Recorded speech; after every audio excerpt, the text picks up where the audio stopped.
Hello and welcome to the program. Another brazen Russian attack on Ukraine, this time in open water.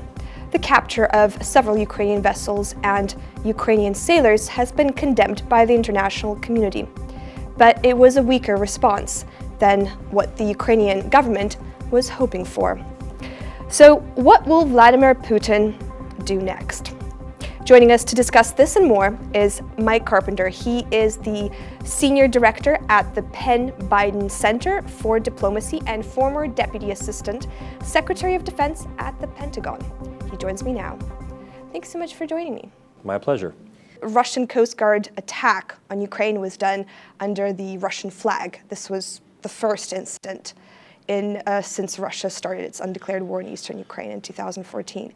So what kind of strategy or tools are Ukraine's international partners willing to help Ukraine with, and what are they not willing to do? It was really over the top in terms of violation of international norms. Ukraine needs to cash in on that right now and press its partners to support it. What I think is possible is increased sanctions by the United States, especially if Congress acts. I think you could see potentially the provision of some security assistance like anti-ship missiles, radars, intelligence and surveillance systems, and then potentially more down the future in terms of building the Navy, but that tends to be a longer term and expensive proposition.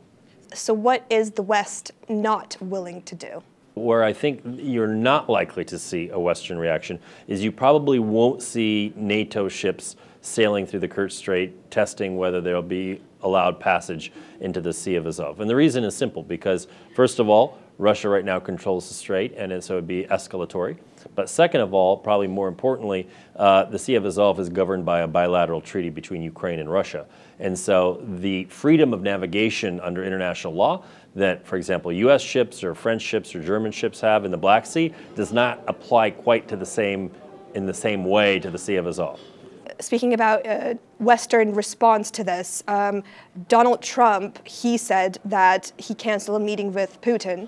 And although there might have been some other factors involved. There were almost for sure domestic political factors in play. Yeah, not particularly about Ukraine. And he commented, well, he wrote on his Twitter, "We don't like what's happening." And what sort of response is that? It's a very weak response. The U.S. response generally has been weak.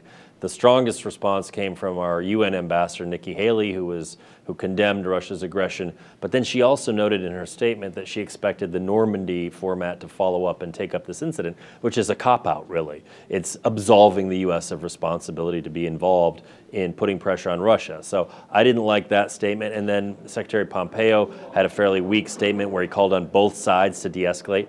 How do you de-escalate 3 captured ships and 24 captured sailors in Moscow? How does a wounded sailor de-escalate? I don't understand Secretary Pompeo at all. And then you cited Trump's tweet or statement, which again is kind of nonsensical. I think the U.S. response has been weak. I hope that Congress forces the administration to act. Right, and financial sanctions, so punitive measures in that sphere. But given the kind of Russian dirty money in London and in other parts of Europe, do you think that's actually effective, and is that actually a possibility? It would be highly effective if it was applied the correct way. And I don't necessarily support imposing sanctions just for this one incident, because this is kind of a one-off. But what I would do is I would apply asset freezes on major Russian banks, potentially prohibitions on financing of sovereign debt that would take place over a period of time. Say every 3 months, a new Russian bank has its assets frozen. So far, that does not exist. The U.S. hasn't gone there. The Europeans haven't gone there. We need to start freezing the assets of Russian banks, and then the leverage will revert to the United States. And it's an extremely powerful sanction. Believe me, Mr. Putin and his Kremlin economic advisors would notice in a second if we did something like that. On your Twitter, you mentioned the Kherson Operation. And I think this was mentioned during a panel at the Kiev Post conference where this is a possibility of Russia staging a military intervention in the Kherson region.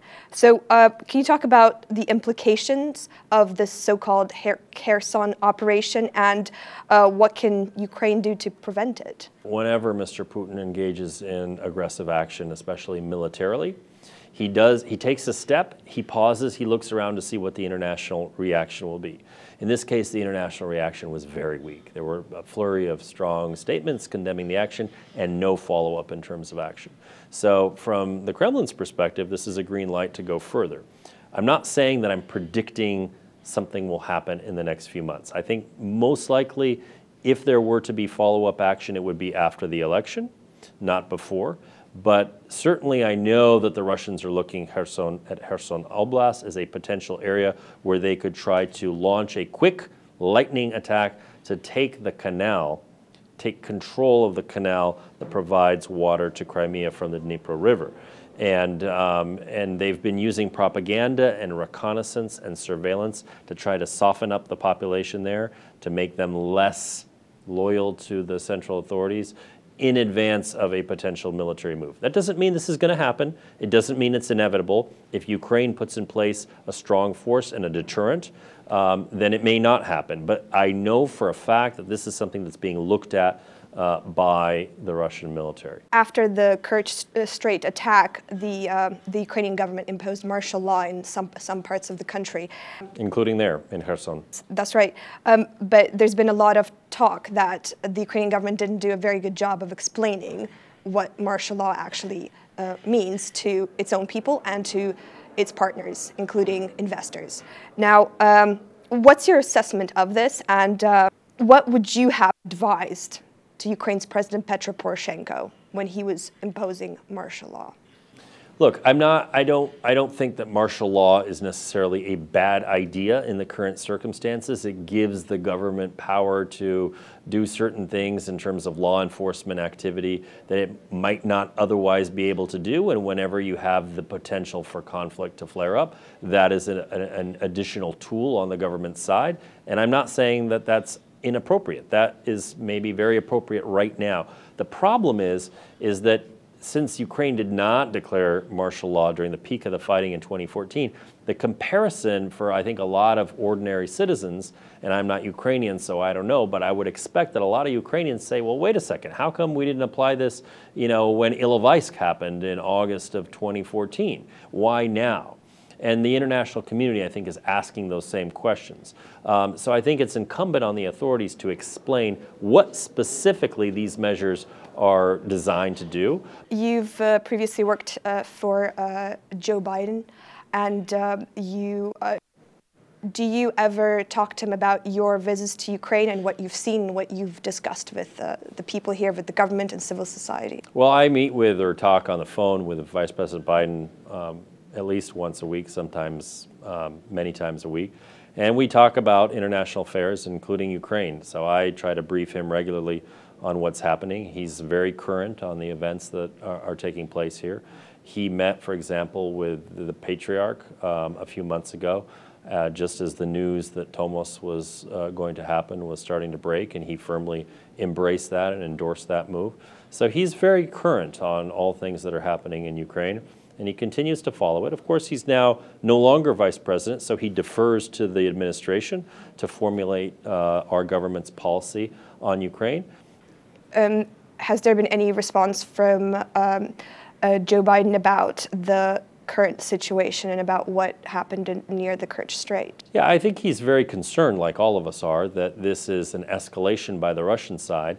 And, I remember him saying on multiple occasions that if there's an escalation from one side and there's no reaction from the other, and I'm not saying Ukraine, but I'm saying the international community, and this gets to what I said earlier, then the incentive structure motivates further aggression on the Russian side. And so I would hope that there would be a firmer reaction. I think he agrees with that. Do you think that there are any correlations between the recent attack near Kerch Strait and the fact that Ukraine will be granted an independent church autocephaly and will be split from Russian Moscow Patriarchy? I don't think it's necessarily a direct correlation, but what I think you're seeing from the Kremlin is they're realizing that their military strategy is failing. they're realizing, and Tomos is an example. It's not necessarily the cause, it's an example of how Ukraine is becoming more dedicated to fighting for its sovereignty, for having an independent state that is free of Russian influence.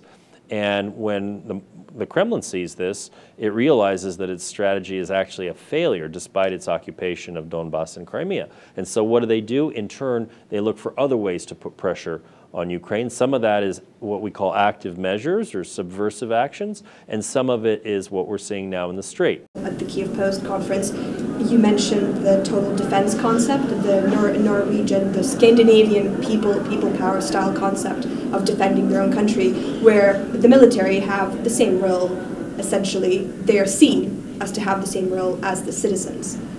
Have you heard, or has this been mentioned in any circles that you've been speaking to, any of the Ukrainian officials, where this is a possibility that can be adopted in Ukraine? It's a very valuable model for countries like Ukraine that are currently at war, or countries like Georgia that face massive amounts of subversive action from Russia.